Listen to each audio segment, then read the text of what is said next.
Hey everyone, welcome back to The Tent, your place for politics, policy, and progress. I'm Daniella Gibbs-Leger. And I'm Colin Seaberger. Happy Super Bowl week, Daniella. Woohoo! It's here. I've been ready and waiting for this game. I'm so excited. We have labored through a whole season of football for our teams. The postseason was not too long. I know we'll talk about our predictions for the game, the halftime show, the commercials, all of that in a little bit. But in the meantime, I hear you had an exciting conversation this week. I did. I welcomed my friend and activist, entrepreneur, and TV star, Preston Mitchum, back to the show to talk about Black History Month, the intensifying attacks on our rights, and the link between advocacy and entertainment. Super, super excited to hear it. But first, we've got to get to some news. And I want to talk about something that impacts tens of millions of Americans. I'm talking about student loan debt. It's something that I think a lot of people may have lost track of in the midst of, so many other really big conversations that we're having as a country right now. But it's something that really affects people's kind of day-to-day financial lives. Yeah, exactly. So listeners may remember that last year, President Biden announced a plan that would have canceled up to $10,000 of student loan debt per borrower and up to $20,000 for borrowers who received a Pell Grant. Student debt can prevent people from moving forward in their lives, for saving up for the future, even affording basic necessities like, food and housing, kind of important. So it's no surprise that the president's plan was wildly popular. It would have helped millions of Americans and their families improve their economic standing. Unfortunately, certain GOP lawmakers attempted to stop the plan from being implemented, first by blocking it in Congress and then by challenging it in the courts, where they ultimately won. Not surprising given the courts. But even though a handful of far-right justices on the Supreme Court struck down his initial debt forgiveness proposal, President Biden has been relentless in pushing his administration to get the maximum amount of debt relief to borrowers as he can under the law, and to do so as quickly as possible. So in fact, to date, the Biden administration has eliminated nearly $140 billion with a B dollars in student loan debt. That's a lot of money for a lot of people, more than 3.7 million borrowers. I just don't think people really are comprehending that all of this has happened because, as you said, it's getting lost in all this other news. He was also able to launch the most affordable student loan repayment program in history.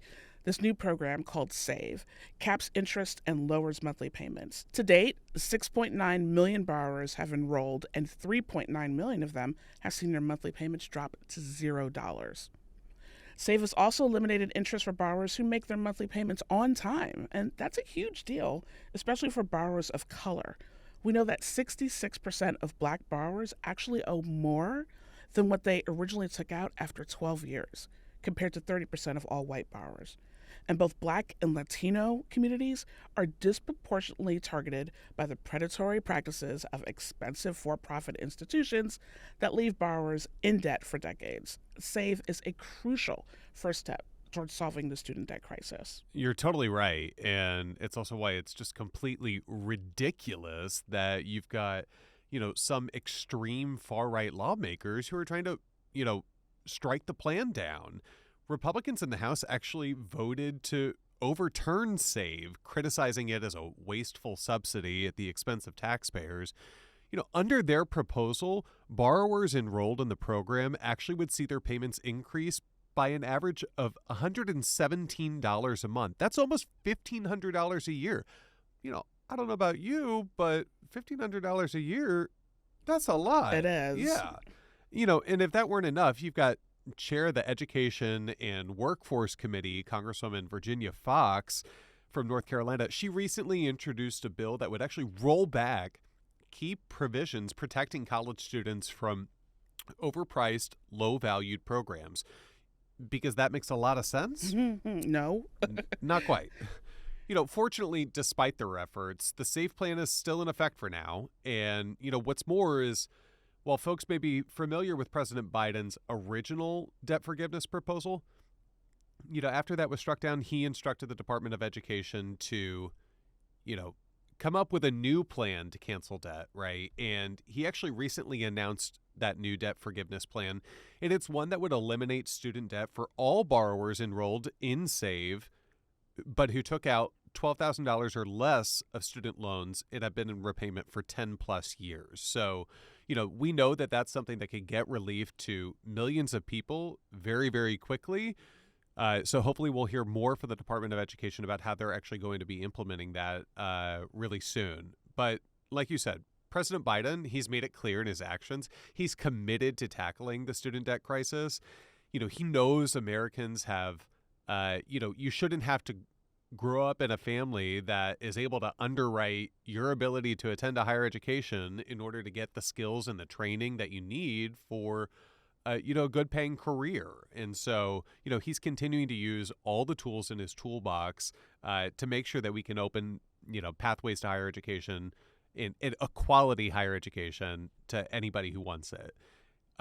So, even as some in Congress are working to try to rip all that away, I know that he's continuing to focus on lowering the cost so it's not burdensome for millions of people. Yeah, it's really great news and it's really inspiring, to be sure. Now, unfortunately, we do have to turn to something a little bit heavier. There's a lot going on in the Middle East right now, and here to break it down for us is Allison McManus, Managing Director of National Security and International Policy at the Center for American Progress Action Fund.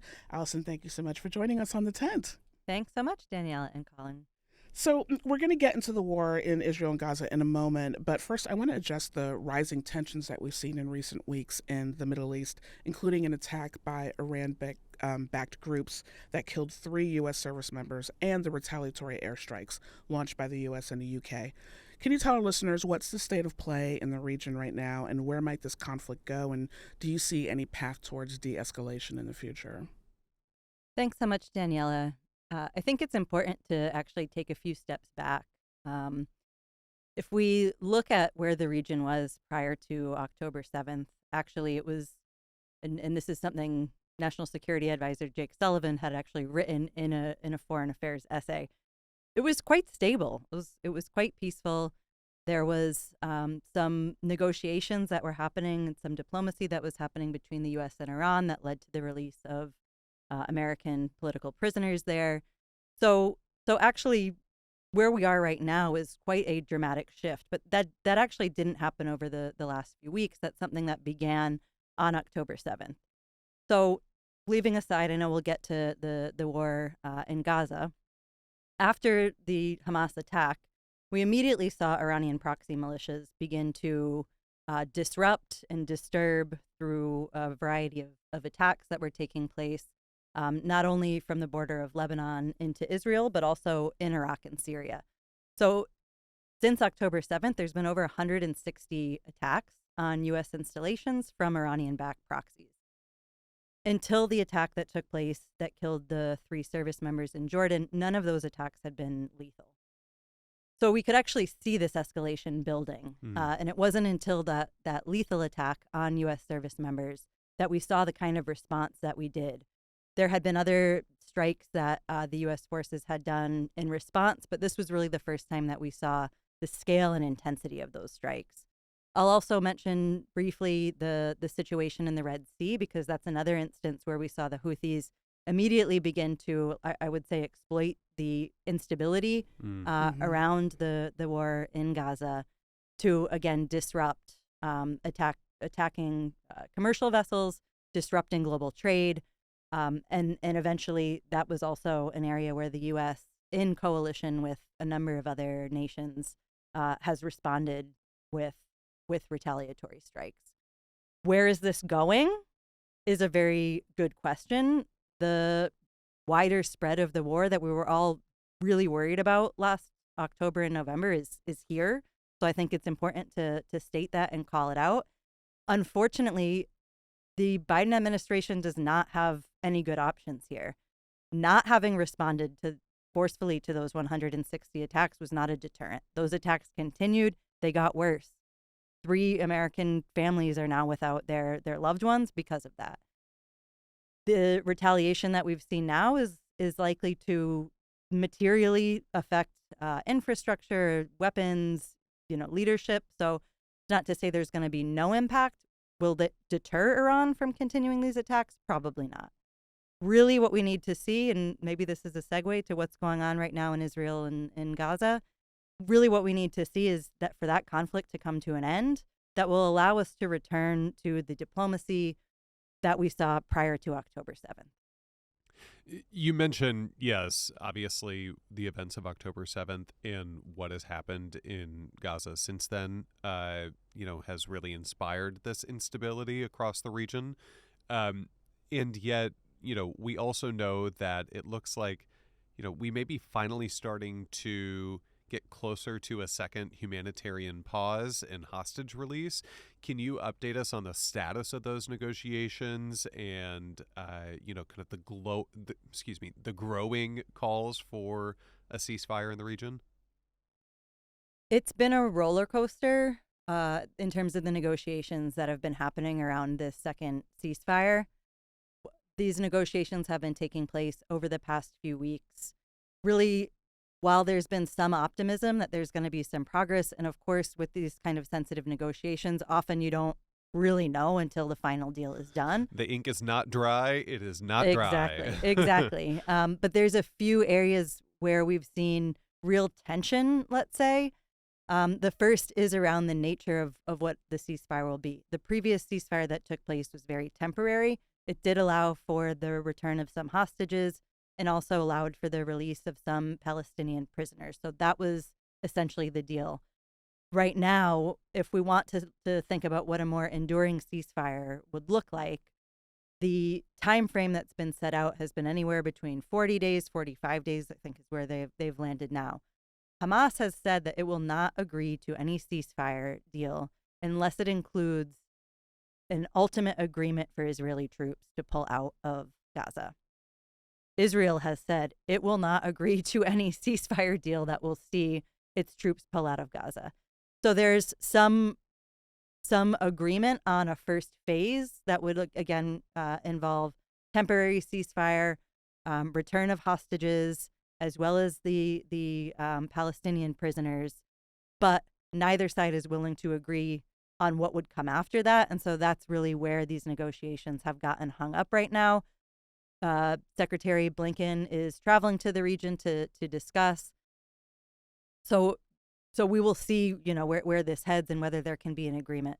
The other thing I would mention is that in the Israeli government right now, there's huge opposition to, well, let's not say huge. I didn't want to give the impression that this is something that's a widespread shared view. It seems like there are many, including many in the Israeli military, that want to see, to see a more enduring ceasefire, even if maybe not the withdrawal of troops. Mm-hmm. However, there are some in the far right of the Knesset who have said no to any ceasefire deal that would see release of Palestinian prisoners. And that's a really crucial aspect to having any ceasefire.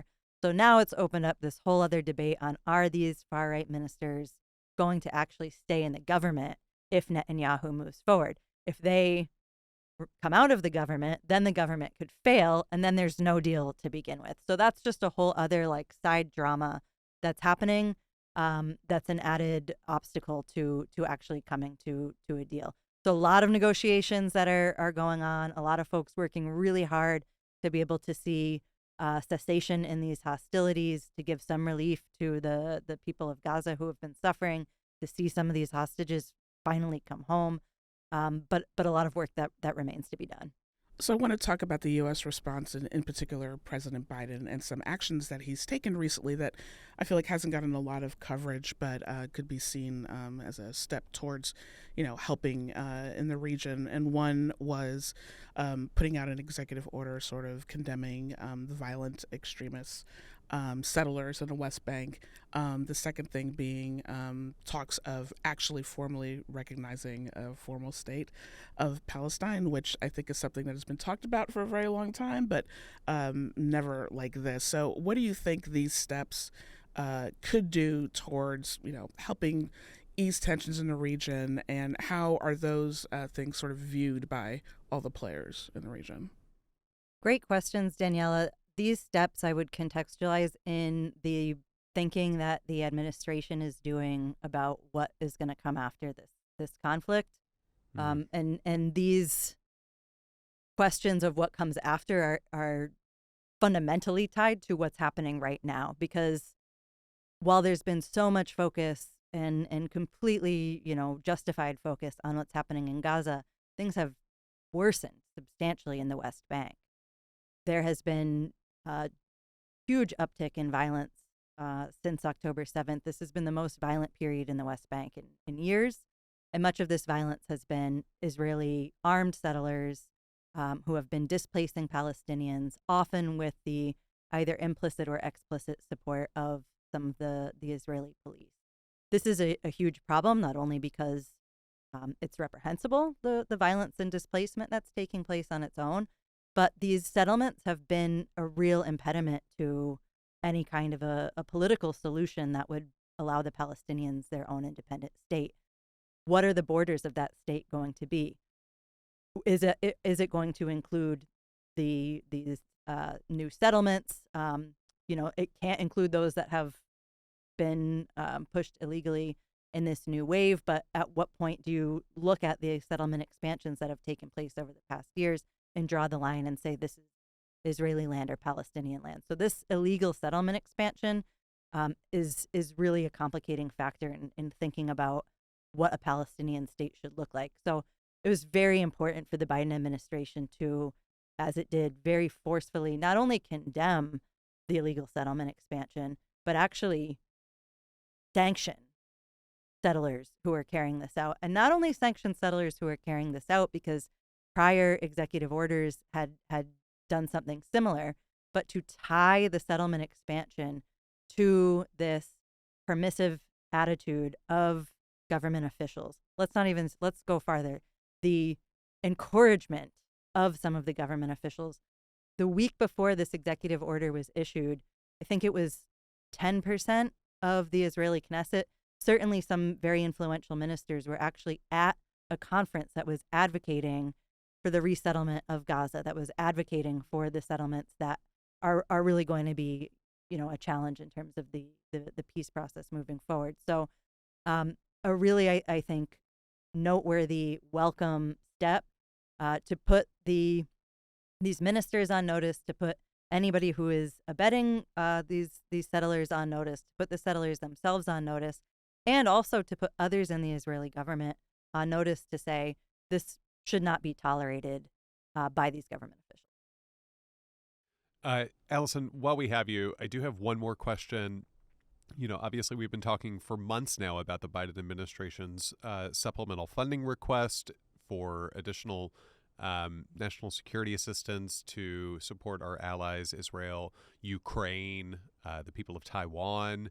And we saw this past week, for months, extremists on the far right have been demanding, if you're going to provide any funding for our allies, that has to come with assistance to secure the border on the U.S.'s southern border. We actually, after months of bipartisan negotiations, got a deal from Democratic and Independent and Republican senator.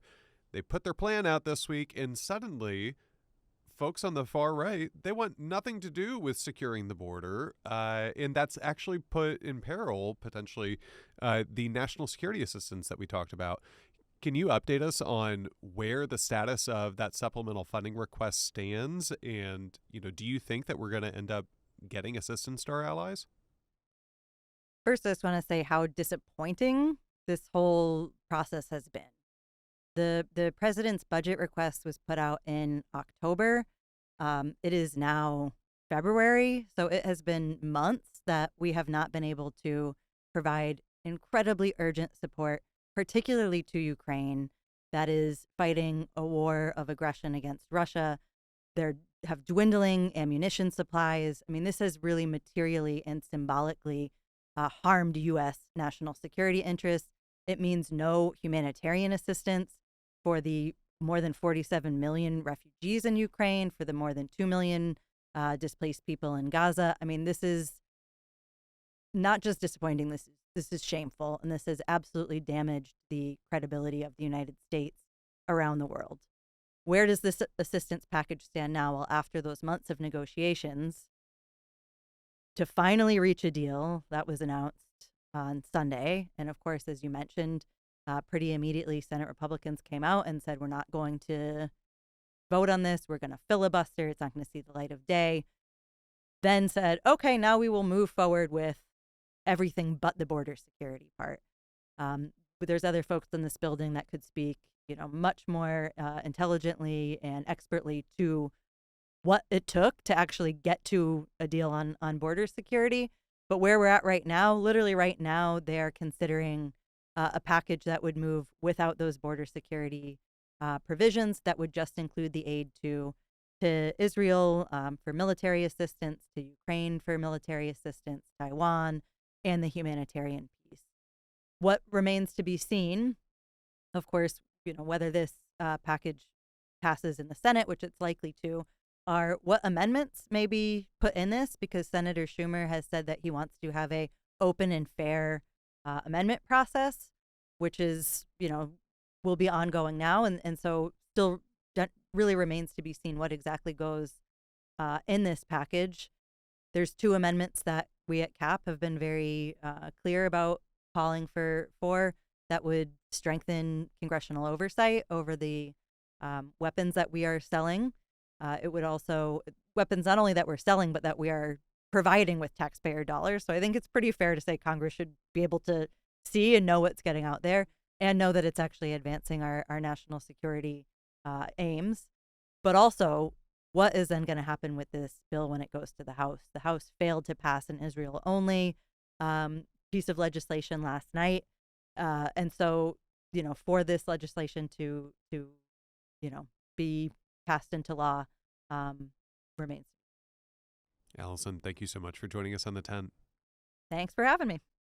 That's all the time we have for today. If there's anything you'd like us to cover on the pod, hit us up on Twitter at The Tent Pod. That's at The Tent Pod. And stick around for my interview with Preston Mitchum in just a beat. Preston Mitchum is a Black queer attorney, activist, and TV personality. He's the CEO of PDM Consulting, a firm that focuses on the power of Black people, LGBTQ plus people, and young people. He previously served as a director of federal advocacy and government affairs at the Trevor Project and has worked for a number of other advocacy organizations, including the Center for American Progress Action Fund. He also taught law at Georgetown University and American University. Preston, welcome back to The Tent. Oh my God, I'm so excited to be here. So happy to have you. All right, it's Black History Month, and you are an outspoken advocate for racial equity and representation in the media, in law, and in so many other fields. So I want to ask you about a term you have a lot of opinions on, Black excellence. That's right. We're going to jump right into what I think was one of the best moments of Summer House. So for our listeners, please tell us why you hate that term. Going right into it, like dun, dun, dun. So, I've thought about what this term means or doesn't mean for so long at this point, and I think I really started to criticize it a lot when I saw it on social media, especially Twitter, and what people meant by it, and really who were considered excellent and Black, and what that actually meant was who was not considered Black and excellent. And so when you search the hashtag, it will be people like doctors, lawyers. I mean, frankly, I'm a part of what people would consider to Yes, be, you are. hashtag Black excellence. But there was something that was really troubling for it, to me, about it. And I would think about my family members. For those who may not know, I am the only person in my family with a terminal degree. In fact, I'm the only Black man in my family, even with a bachelor's or an associate's for that matter. There's one other person in my family, my oldest sister, who has a master's degree. And so I started to think about them who they grew up in, like me, Ohio. They were industrial workers. They were folks who worked in retail. They were administrative assistants. They were folks who, frankly, had to fight to get a plan, probably never had pension. And it just made me really think, I know y'all aren't talking about my family when you look up this term. I know you're not discussing them. And so for me, maybe the issue is not necessarily with the term Black excellence. It's that how we actually have defined it and who can be considered excellent and Black. And I started to say, why don't we broaden this term, right? Why can't it be a 25-year-old Black woman with 3 kids who is just surviving, right? I oftentimes joked, it's probably not a joke, but I've oftentimes said sometimes when people say Black excellence, they're thinking of the people who have somehow tricked capitalism. Right. And somehow succeeded in capitalism. And to me, that's not anything to celebrate. I love it, and I'm grateful that people have somehow, gotten privileged enough to understand what networking and resources and luck can mean. I'm even more excited for the people who have none of those things and are still here with us and are still surviving and in many instances thriving, because we never celebrate those people. And that's the Midwest in me. That's where I'm from. I love it. It's like people like my dad who worked for the Transit Authority in New York City, right? Like I would consider him also to be hashtag Black excellence. Absolutely. So it's a strange and surreal time to be celebrating Black History Month as we face unprecedented attacks on our rights, whether it's limiting our ability to teach an accurate representation of the history of this country, the LGBTQI plus community being silenced in public school systems, Black women being robbed of their bodily autonomy, and a host of other issues facing our country right now. So why do you think we're seeing this push to strip away so many hard-won freedoms, and what can we do to push back? The unfortunate reality is, I think the answer is in the question, right? It's because we've had hard-fought realities and wins along the way, right? We're thinking about the Supreme Court case that's coming up, what's today? Tomorrow, right? So probably today, given everything that's happening. And then we also specifically have times where there's interconnected realities and fights that are happening. And I always say, our opponents may claim to hate intersectionality, but they sure do know how to attack issues intersectionally. Yes. And that is the thing I'm always thinking about, right? When you see attacks happening to women and girls and other folks who are capable of becoming pregnant, you see them happening to Black and brown folks, you see them happening to poor folks, you see it happening to folks without housing and who are housing insecure. Like, all of these fights are interconnected. And, I've oftentimes been frustrated because I do see people giving up. And oftentimes, how could you not? Right? Like, how could you not feel that you don't have to fight anymore? Because it's exhausting. And there's an exhaustion that you feel with consistently fighting and seeming like you lost, right? We have a Supreme Court that is not for progressive wins at this point. If we do get a win, maybe it's because someone has, moral compass every once in a while, right? Every now and then. Every now and again. Right. Every now and again, someone shocks me even. But that's rare. Right. And then you're thinking of the makeup of the courts, thinking of the future election or the election that's going to happen this year. And you're just afraid. And so, I oftentimes think, obviously, everything is local, no matter how national or international it may seem. Everything really starts in a hyper local way. And so really the things I always say is get involved locally, really begin to push back, understanding what actually are your everyday realities and how do you push back on that?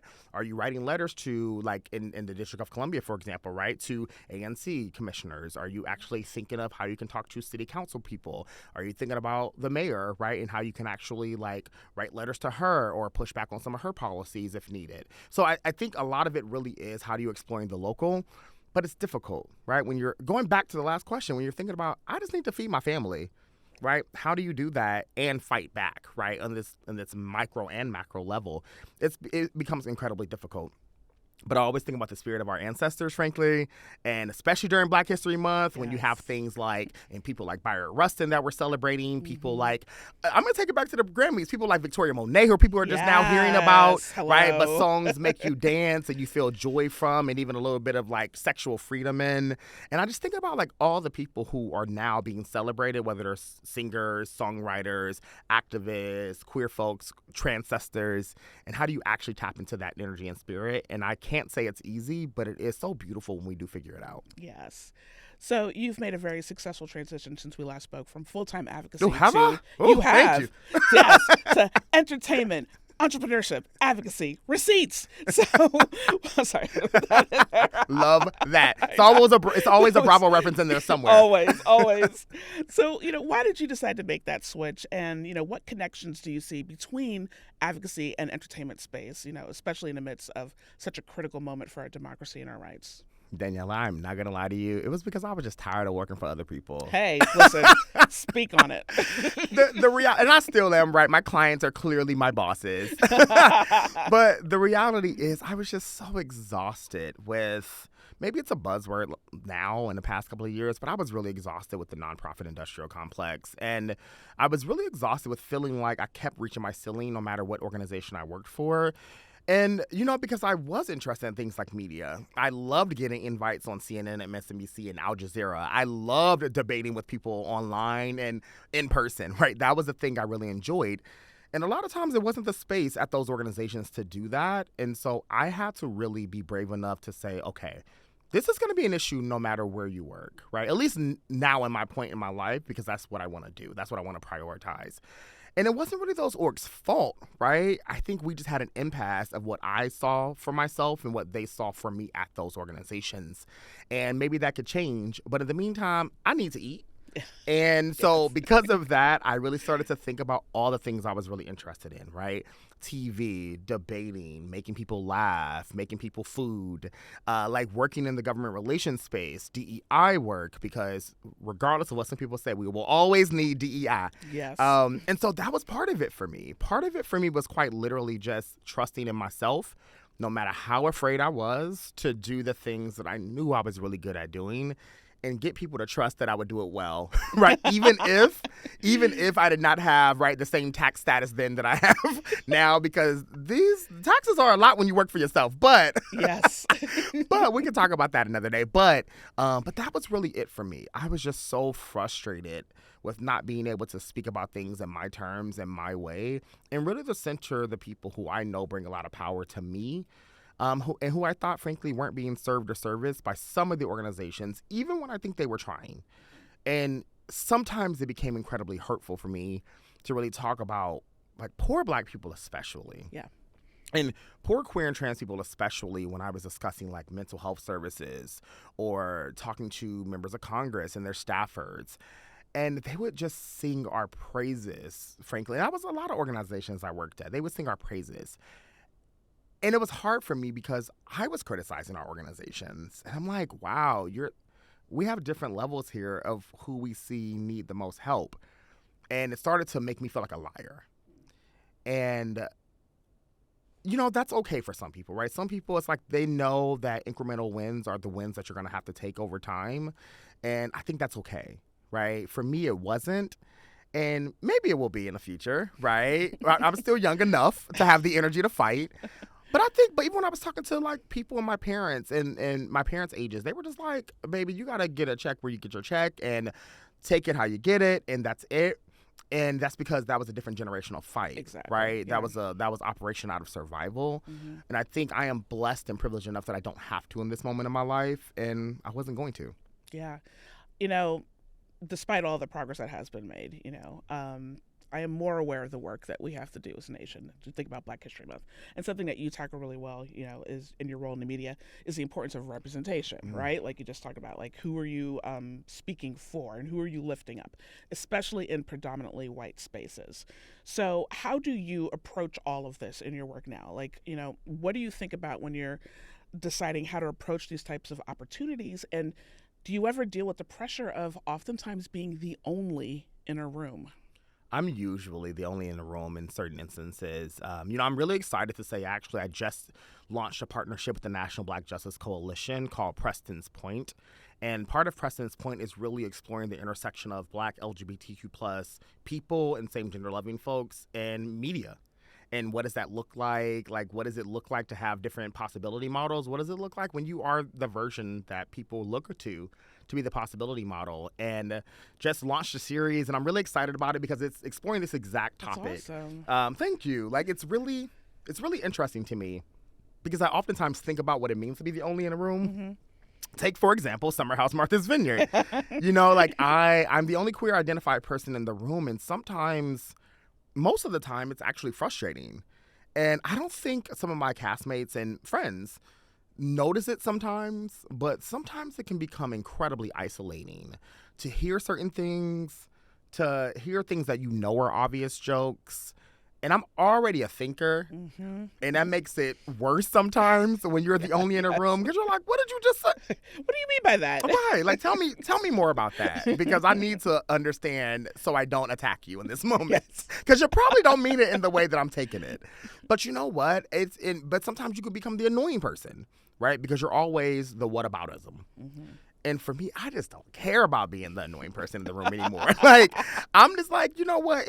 If to be annoying means that I'm going to check you so you can get your language right, I am happily annoying. Yes. Right? Especially during Black History Month, I'm going to do it. Yes. And so, but the reality is, it's disheartening sometimes being only in the room. I know every year when something difficult happens, we always say, it's X year. right? So it's 2024. Why am I the only in the room? But it's the reality, right? And it can become, the best way to really explain it, this upcoming season, I won't share too much, but one of the things that, I realized where there were just words used, and it was words that I was used to hearing growing up that were quite homophobic, but they're so soft and subtle that you would either have to be queer to recognize it, or you would have to have a friend who was queer who have told you at some point that word should not be used. And I was the only person to call it out. Right? Mm-hmm. And I had to sit there for this moment and be like, should I call this person out for this? Because I can look like the complainer, even though you've actually insulted me. Right? Yeah. Even if you didn't mean to. Right. Right? You Mm-hmm. still insulted me. But, people could call out certain things like the misogyny that was there, but they couldn't call out the homophobia that was emanating also. And as for me, because I always think about the intersection of these issues, I'm like, yes, it was misogynistic and it was homophobic. And, it was hard. And I called it out, to be clear. but I think those moments are so frustrating, right? Because, you always, that's what you deal with being the only in the room. Yeah. I have so many friends, whether we're going to use the term allies or co-conspirator or accomplices, where I've called out things in very public spaces or private spaces in workrooms. And they would come to me after the fact saying, like, you were right. And I'm like, thanks for telling me in private. Right. But allyship means that you actually would have shared it in this moment. In fact, it probably means I should have not been the one to say this in the first place. Right.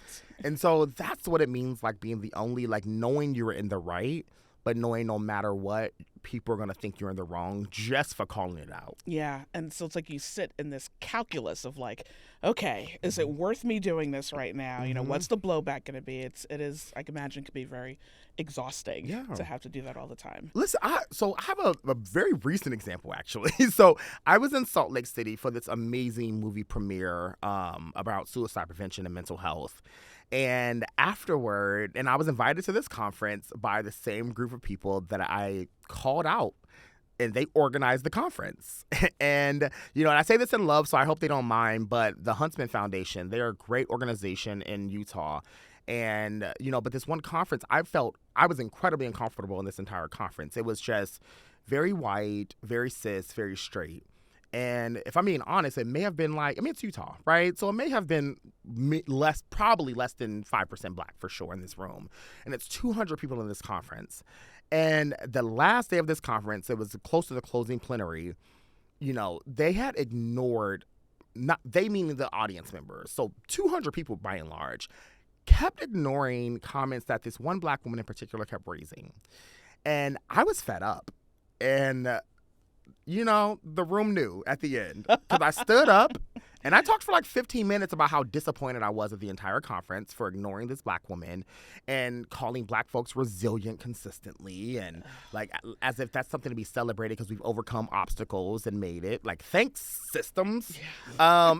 So I was just so exhausted with it that we left and everyone kept coming up to me. And there was so many white women who were really trying to like be supportive in this moment, and they walked up to me one by one and started crying and sharing things with me about like how they're so sorry. And I was like, hey, solve it after the fact. Please don't cry to me. Yeah. Like, this is like, you think you're hurt? I made this comment because I'm one of the few black people in this room and I'm hurting, which is why I made this comment. Right. And so, you don't get to center your tears here. Mm-hmm. Like, figure it out. And I think some of them were even more shocked that I was like, I'm not doing it. I'm not doing it. Stop that. And, but that's an example of what it's like. Like, I quite literally stop the entire space because I'm like, I'm at the point I am not going to be uncomfortable. Right. Like, this entire room will be uncomfortable before you make me uncomfortable. So, I was invited back somehow to this movie screening because this was like 2022 or 2023, and they invited me back early 2024. And I'm so grateful to say that they shared with me just last week that they shifted, they hired other folks who were consulting with them, black women. Oh, that's great. And they were there. Yeah. They were there. And so to me, you can have the silver lining as well when you call out the space, but it's just unfortunate that you're forced to do so when you're the only in a room because you're already nervous and, to your point, are calculating what it means to call it out. and how much people may dislike your words. Mm-hmm. And that not most moments don't go like that. Right. Most moments there isn't this like violin playing at the end, right? This like Family Matters music at the end. Like it is this Not the Family Matters music. You know the music that when you're gonna learn something Yes. in the 90s used to change. So like, oh, like yes. But I'm grateful that moment was that moment. But it was frightening, to be honest. It was very frightening. No, I can only imagine, and it's really great to hear that there was like a positive outcome from that. So I want to end on a fun note, as we discussed. You have Summer House Martha's Vineyard coming out in March, I believe. Yes, March 24th. All right, the day before my birthday. Look at that. Happy birthday to me. So aside from the fact that you really like crab legs, can you tell us like one really exciting thing that we should be looking out for this season? Babe, please know I love crab legs. Oh my gosh, I literally eat it once a week. So thank you, butter. So my gosh, so a lot of the criticism that people had, it was very constructive, but about me was that they wish they saw more of me. Yes. That's really what it was. They were just like, we know you have a partner. Like it's like breadcrumbs being planted, right, and seeds being planted. What I'm happy is that you see me grow, right, through them seeds a little bit more in season 2. You see a little bit more of a spicier side of me because of what I've just previously said, and just things where, some friends just get on your nerves sometimes. Yeah. And you have to tell them that you're getting on my nerve this time. So I'm grateful that you do get to see more of me. You may have a little surprise with my partner and some friends visiting, which will be beautiful. And then you just see more friendships, right? Like whether they're going to blossom or whether they're not going to blossom. You see change in friendships, change in relationships. You see partners coming out of significant others on the show. And I think overall, though, season 2, I think season 1 was everything. Mm-hmm. I think season 2 is even better. Ooh. Like, I am so excited for all the juice, the drama, the love, the romance, and the drama again, if I should say that. Yeah, that's okay. But but I'm so excited. I hope that people will view season 1. It's still time on Peacock before we launch live into our season 2. I am so excited, and I cannot wait for your confessional looks. I'm really excited. That's the thing I'm most excited about. I am so excited about my confessional looks and my looks for our events this season. All right. Well, Preston Mitchum, thank you so much for joining us on The Touch. Thank you so much. As always, thanks for listening. Be sure to go back and check out previous episodes. All right, Colin, let's get into it. Super Bowl predictions. Swifty Bowl predictions. What do you got? Okay, so number A, we're saying she's going to be there. Number A. Right.